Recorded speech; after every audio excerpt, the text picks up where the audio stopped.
That's LG uncle. Record ஆகாது. இங்கே தான் கேட்கும் மைக். தண்ணிக்கு இந்த மாதிரி குதிச்சிங்கன்னா பொழைக்கிறது ரொம்ப கஷ்டம். Boomer uncle. Yes. Come on uncle.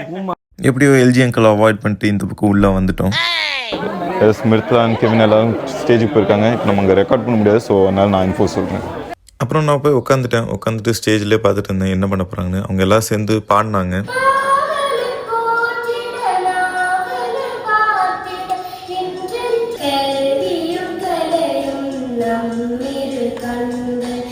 பாட சொன்னா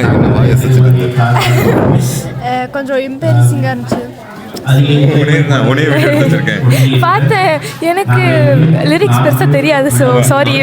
இவனாச்சும் வாய் கொஞ்சம் அசைஞ்சாலும் இவன் சுத்தமாக இல்லை.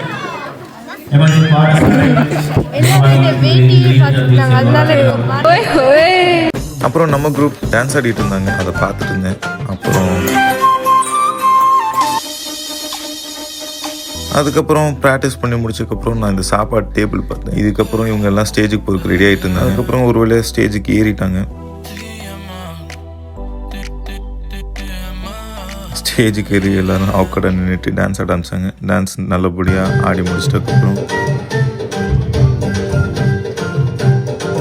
இவங்களோட டான்ஸ் முடிஞ்சதுக்கப்புறம் நமக்கு டைரெக்டாக ஒரு ஸ்பீச் கொடுத்தாங்க. ஸ்பீச் கொடுத்ததுக்கப்புறம் நம்ம சாப்பிட எல்லோரும் நின்றுட்டோம் லைனில். எல்லோரும் இப்போ எப்படின்னா சாப்பாடு வந்து வெளியெல்லாம் ஆர்டர் பண்ணல, எல்லோரும் வீட்டிலேருந்து சமைச்சு கொண்டு வந்து ஷேர் பண்ணுற மாதிரி அங்கே வச்சுருவாங்க. நமக்கு வந்து பஃபெட் மாதிரி எடுத்துக்கலாம். ஸோ இது உண்மையாகவே நல்லா இருந்துச்சு. ஏன்னா நாங்கள் மலை மாதிரி சாப்பாடு குமிச்சிட்டு வந்தேன். கெவின் என்னென்னா சாப்பாடே எடுக்கல. அப்புறம் கேமராமேனை கொஞ்சம் ஆக்வர்டாக ஆக்கணும் சாப்பிடும் போது. அதுக்கப்புறம் மாதவ் வந்தாப்புல.